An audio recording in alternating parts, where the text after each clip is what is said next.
No comment simply வே channel உங்களை அன்போடு வரவேற்கிறது. இந்த வீடியோவில் நம்ம என்ன டிஸ்கஸ் பண்ண போகிறோம்னு பார்த்தீங்கன்னா, நம்ம தளபதி 69 படத்தை பற்றி இப்போ வந்து ஒரு வேற லெவல் அப்டேட் வந்து கிடச்சிருக்கு. அந்த அப்டேட்டை இந்த வீடியோ நம்ம டீட்டெயிலாக டிஸ்கஸ் பண்ணுவோம். அதுக்கு முன்னாடி நீங்கள் இந்த சேனலுக்கு புதுசாக இருந்தால் இந்த சேனலை சப்ஸ்கிரைப் பண்ணி பெல் ஐக்கனோட கிளிக் பண்ணி வச்சுக்கோங்க. வாங்க நம்ம வீடியோக்குள்ளே போகலாம். நம்ம தளபதி 69 படத்தில் வந்து இப்போ வந்து நம்மளோட மோகன்லால் வந்து இணைஞ்சிருக்கிறதா அப்டேட் கொடுத்துருக்காங்க. குறிப்பாக இந்த படத்தோட அப்டேட் வந்து இப்போ கூடிய விரைவில் வந்து ரிலீஸ் ஆக போகுது. அக்டோபர் மாதம் ஃபர்ஸ்ட் வீக் வந்து ரிலீஸ் ஆக போகிறதா அப்டேட் கொடுத்துருக்காங்க. நம்ம தளபதி 69 நம்ம ஹச்வினோத் டைரக்ஷனில் நம்மளோட அனிருத்தோட மியூசிக்கில் இந்த படத்துக்கு வந்து எடிட்டராக வந்து நம்மளோட பிரதீப் அவர்கள் இருக்காங்க. இவங்க ஏற்கனவே வந்து இப்போ ஸ்டார் படத்தில் லாஸ்ட்டாக ஒர்க் பண்ணுவாங்க.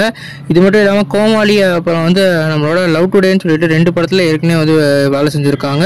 இந்த படத்தில் எடிட்டிங் வெர்ஷன் வேறு லெவலில் இருக்கும். இந்த படத்தோட அனௌன்ஸ்மெண்ட் அக்டோபர் மாதம் ஃபர்ஸ்ட் வீக் வந்து ரிலீஸ் ஆக போகிறதா சொல்லியிருக்காங்க. நீங்கள் இந்த காம்பினேஷனை பற்றி எப்படி வெயிட் பண்ணுறீங்க கமெண்ட் பண்ணுங்கள். இந்த சேனல் புதுசாக இருந்தால் சப்ஸ்கிரைப் பண்ணுங்கள்.